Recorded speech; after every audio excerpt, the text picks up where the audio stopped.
in our timeline, this is one directive we will want to achieve as soon as possible.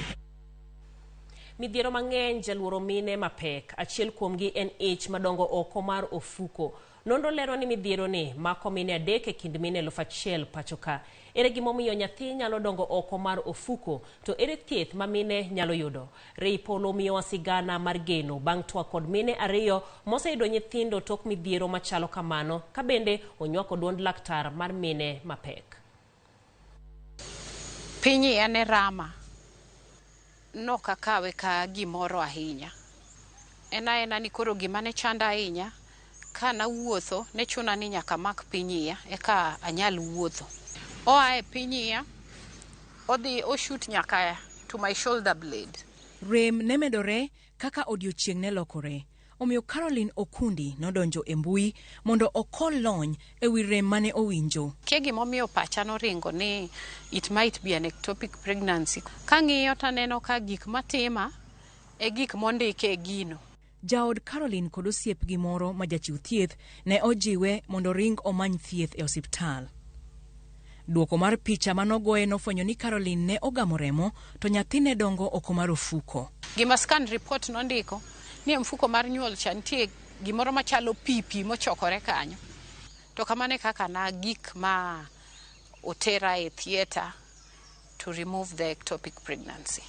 Laktar John Ong'ech lero ni mine matindo sani thoro kalo e midhiero mar iye madongo oko mar ofuko ka ipimo kod mine madongo. Kech katin, tube tin, koro dongo tayo omuocho tube.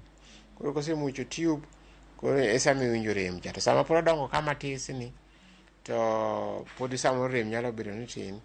To ing'eni mfuko ni bende sama ng'ama miyo tong' ose bedo fertilize ka, to mfuko ni bende ochako ikore ka orito ni tong' mose bedo fertilize biro donge.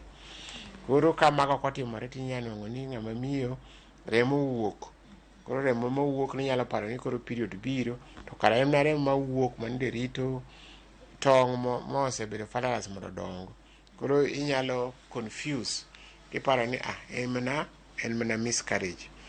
Gik manyalo kele wanyalo wacho ni nitie tuoche moko ma joma miyo nyalo bedogo, kata ka ng'ama nosetimni operation, kata ng'ama onyuol gi tube madiny.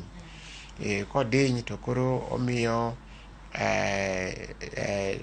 nyodono ok dong dhi mondo chopo donji mfuko mar nyathi. Inyanwang'o ka sama ng'ama miyo ni kode, pinyi irami, bundi irami, kata remo chwer.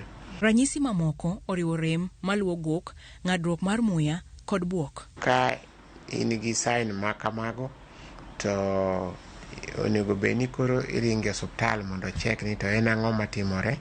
Mine moko rem fwenyo midhiero no chon, ahinya to mago matiyo gi yedhe mag komo nyuol. Jochiw thieth bende samoro ok pi mine machopo irgi kod rem mag ich.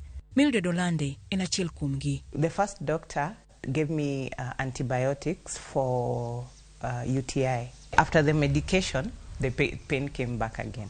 Olero ni rem nomedo mana sase nyaka ne olwar e lwet laktar mar adek mane ofwenyo ni ne ogamo remo kendo ne en e dwe mar adek. Yeah, it was 3 months and it was really risky. That's why when they just found out that I have the ectopic pregnancy, they took me straight away for surgery. Kamidhiero ni ojuko miyo mapek, inyalo thiedhe kod yath maduono tong' ma okwamo kama rach, kata inyalo yang'e. En tuo ma dwaro ni inwang' resruok mapiyo, thieth mapiyo nikech onyalo lalo ngima ng'ama miyo. Kata obedo ni Caroline kod Mildred nokalo midhiero mar ting'o ich oko mar ofuko, gikwanore johawi bang' yudo nyithindo kata bang' midhiero machalo kamano. Of course, 9-10 months later we had our beautiful daughter. The baby came out a very fine baby. She was very beautiful and very outgoing. And she's now 4 years old. We are best of friends in the house. And it's because of what I went through to have her, you know. Nagamo remo dichiel ma nyuolo nyathi ma koro kawuono higni 3. Chutho ijiwo mine mondo omany thieth ma aruya e kinde ma giwinjo rem e alwora mar nyodo kata e onding'gi. Dendi ine ming'eyo moloyo ng'ata ng'ata. Kiwinjo ka gimoro ok ni kare kuomi, ber kidhi mondo daktari ong'ii. Ng'eyo onge asara, but bedo ni kiano nyalo hinyi mang'eny.